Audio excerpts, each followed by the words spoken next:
Kalau korang tengok video sebelum ni, saya pindahkan lebah tu dalam keadaan sarang yang terpatah, betul tak?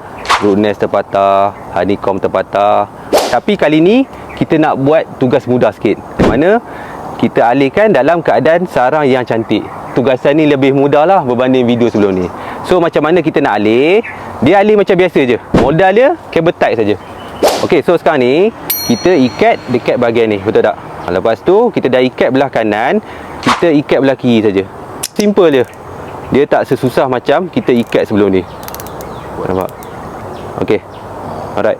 Mudah kan? Simple je untuk ikat lebah Apiflorea ni dalam keadaan yang sempurna. Tapi kalau honeycomb dah patah ataupun brood nest dah patah, so kita akan jadi tambah kerja lah.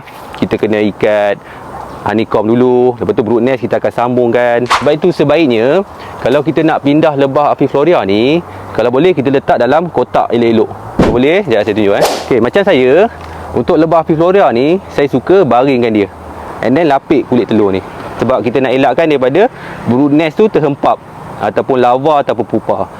Kalau kita letak dalam keadaan menegak ni, kemungkinan risiko untuk patah tu memang sangat tinggi. Sebab bila kita letak dalam kereta, nanti dia akan tergentak tau. Bila tergentak, lepas tu brood nest tu akan terpatah. Tinggal honeycomb saja. Satu tip dari saya, untuk lebah Apiflorea ni kita terbalikkan dia, lapik kulit telur macam ni. So dia lebih selamat lah. Possibility untuk patah tu memang sangat-sangat rendah. So apa kita nampak sini, nampak dia dah terikat dalam keadaan yang kemas. Kita boleh biarkan lah.